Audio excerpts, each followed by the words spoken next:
Superman things you've seen, even in cartoons you see it, but in the live action things, you've never seen what a Superman film would really be like, what Superman would be like in reality, and the fact of, you know, how he's got that much power and doing that. And then you have one shot basically over his shoulder where it's just punch, flying, punch, flying, punch. And it's like, I lived for that moment. That's one of those moments that was just like, I wanted to see that. That was a Superman film for me. So that's just one of those amazing moments that was spot on, perfect. Yeah, no, I agree. Actually, what I'm going to do is, I'm going to actually play a little bit of audio here.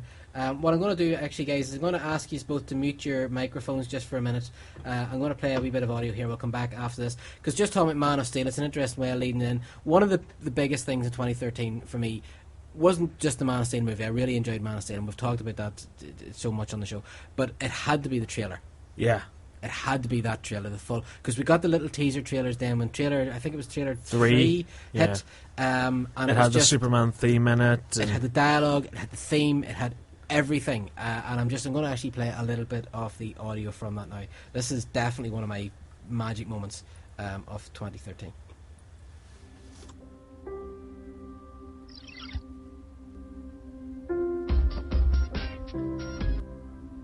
Goodbye, my son. Our hopes and dreams travel with you.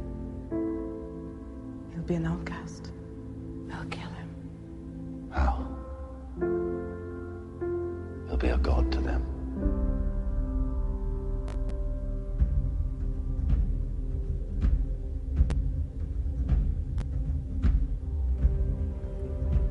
What if a child dreamed of becoming something other than what society had intended?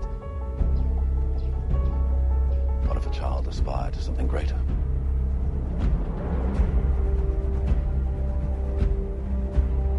My son was in the bus. He saw what Clark did. You're the answer, son. You're the answer to are we alone in the universe?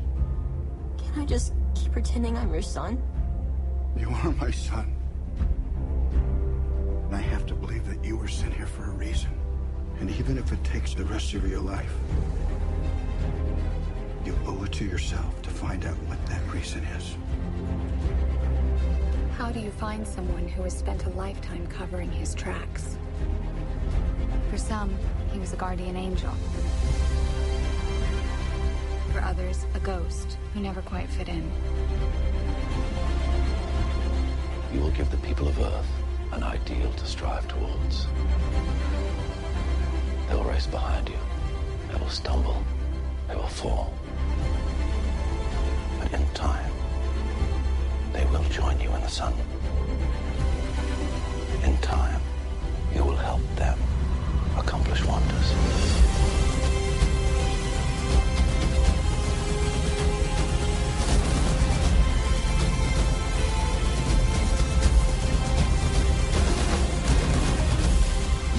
Your son is safe? I will find him!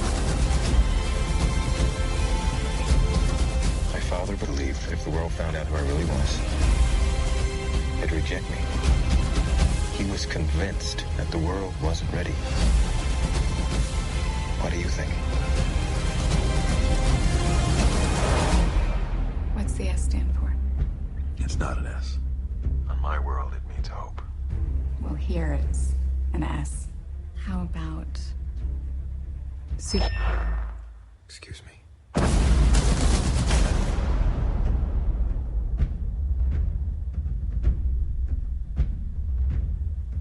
Apparently Zod will find him.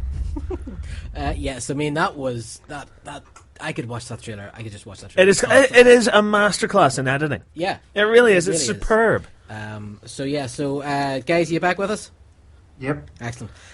Yes. So Andy, you were of course saying that the double punch that you see treble in that punch, trailer, treble punch in that trailer was one of the highlights. So I thought that was a good opportunity to play that trailer. You had one other big moment of the year. My one other big moment of the year is just the spectacle that is Gravity. Mm-hmm.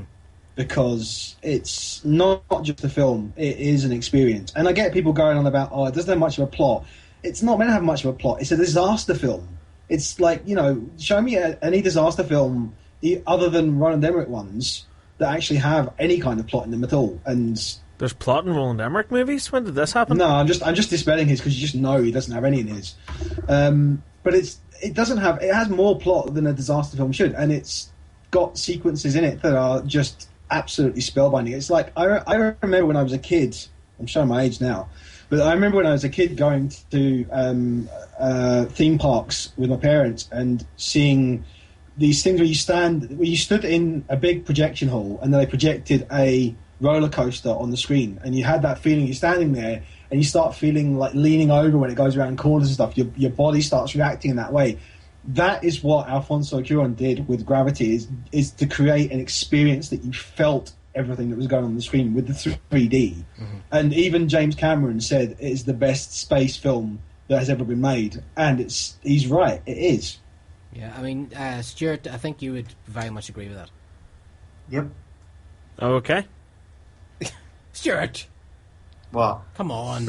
Maybe. Yeah, I wholeheartedly agree with that. My feelings of 3D. I'm not a fan of it, even though I have this in 2013 acquired a 3D TV, etc. I still think it's a bit of a gimmick. Yet Alfonso Cuarón showed you that it is a bit more of a less than a gimmick. There is something more behind 3D if it's handled properly. Yeah, no, I mean, I wasn't that blown away by it, but I did appreciate the spectacle of the thing. Right, okay, now, so guys, bringing the two of you together for the big moments in cinema this year. Stuart, let's go with you first. Yeah, what were the big moments? For me, it's big movies. It was really difficult because if you've read the post that I've done for my top 10 films of the year, I said in the little statement at the start of it how much of a nightmare for me it was to pick 10 films, because by the time I reached, I think it was something like September, October, I still didn't have 10 films of the year. By the end of the year, I managed to get 15 films, but trying to find highlights, because I think 2013 was a year of very middling movies where they were okay, but nothing better than okay. There was a lot of bad films. Movie 43 was the lowlight of any year, to be honest, of this decade, to be honest. But big, huge films, it was really hard to pick them out. But it was the year of the insane animated film, because you had things like Despicable Me 2 with the Minions, but the Minions were a given because they were brought ahead in the first one. And then you had Cloudy with a Chance of Meatballs 2 with the Foodimals. And give us your Foodimal impression.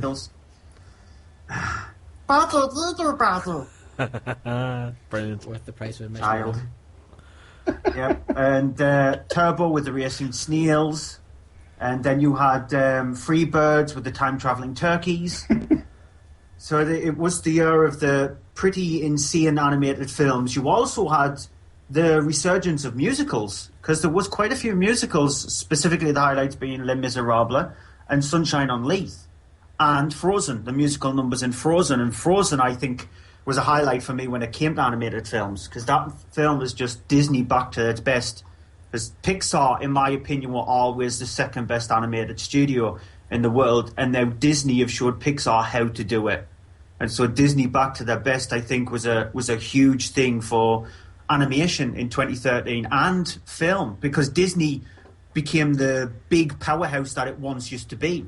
Because it used to be this huge, massive powerhouse. Then it sort of dwindled a little bit, and it was Pixar who was dragging them along. And then look at all the acquisitions that they made in the past few years with Marvel and with Star Wars, and bringing their animation studio up to the forefront as well. So Disney, I think, is probably the biggest highlight for me in 2013, the biggest surprise. They have become the behemoth that they used to be, and that's good, because when they're big, they're at their best. Okay. Stuart, hello. Big Phil. Yep. Hello, Mark. Hello. I didn't do that at the start. Right. Okay. So, well, all right. So, I don't know where to go for that. Andy, right? Jump in there. Tell us what movies made it for you in 2013. looking back over the year, the one of the ones that was the biggest surprise for me was Byzantium, because I didn't know what to expect with it, and I didn't think it was going to be as good as it was, and was. I mean, it's a case of that it's a vampire movie, although it's not vampires, it's Succurians. Thank you. Stuart goes and corrects me. I knew you'd do that. But it's honestly one of the biggest surprises in it is just how it wants to be a vampire, but be like an alternative vampire movie because of the fact that it's doing something different with it. And I mean, vampires. You think how many vampire films there have been done in the last 10 years? It's been done to death. It really has. And yet Byzantium came out with something new, fresh. It was filled with great performances from Saoirse Ronan was good in it, but Gemma Arterton was absolutely astoundingly good in it. And honestly, I sat there and I watched it, and I went and saw it on a Friday night, opening night, and there was me, a friend that I went to see it with, and one other person in there, and like a 8 o'clock showing on a Friday night. And honestly, do not know, that was more of a shock than the film. The fact that nobody went to see it. Yeah. And it's a shame because it is a fantastic film. It is my fourth favourite favourite film of the year. I'm glad we got that cleared up. Yeah. Gotta love live radio. Oh, sorry, because I thought I had something else, but no, I didn't. But it was just, I mean, it's the fact that this year, what you've had a lot of time, you've had a lot of big budget things, but you've had the typical things like you mentioned earlier, G.I. Joe Retaliation, which I'm sorry, but it's worse than the first film. No, it's not. The first film's a yes, train wreck. No, it's not. The first film is a fun, enjoyable thing. The second film is just absolutely mindless sequel, boring, terrible rubbish. No, I disagree. I thought it was 10 times better than the first movie. It's like the new Die Hard. It's just action with no brain whatsoever. Well, yeah, but it's based on a bunch of action figures. It's bound to have a lot of action in it. Yeah. No, it's not. I didn't say it's as bad, but it's the same kind of thing. It's in the same vein where it's just action, no plot, nothing going on, and just big special effects and everything. And this year, though, we had a whole bunch of films that were big special effects, big action, and they weren't really any good. And then you had loads of films which some of them had special effects, fair enough, in them, but a lot of them were basically performance pieces, and the acting and the characters and the writing, and that for me was good because in past years we've not had that. There's been years where we've had loads of big blockbusters, and all of them were terrible. And then nothing, no performance pieces. I mean, you had Captain Phillips this year, which was absolutely amazing performance. You had Django Unchained, which the writing in that is Quentin Tarantino's some of his best writing, and possibly, I think for me, his second best film behind Jackie Brown. Thank you. Jackie Brown is without a doubt Quentin Tarantino's best movie.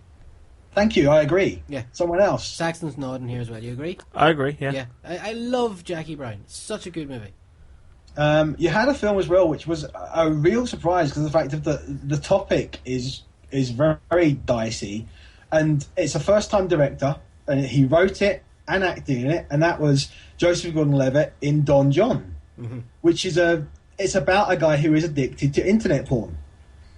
And you think, how can a film about a guy who's addicted to internet porn be both serious, well acted, without being really terrible and falling into loads of cliches, and yet also be genuinely funny at moments? It has intelligently funny moments in it that I really was blown away by the fact that Joseph Gordon-Levitt wrote it and directed it and also was starring in it. And things like that came out of the year where, I mean, you had some things that had effects in them, like Cloud Atlas that I really, really liked, which had effects in it. You had Rush, which had definitely a bit of a budget to it. But again, with Rush, you had great writing, you had great performances. Daniel Bruhl was absolutely fantastic in it. So it's been a year, for me, I think, there's definitely been an improvement over 2012, maybe even 2011. Because of the fact of just the caliber of the films that have been made, not just the budgets, have been improving. I think that's fair. Okay, what was your big movie of the year? What was the biggest one for you of the year? It was Gravity. Jeez, a lot of Gravity love on here. Feeling it is. I mean, it's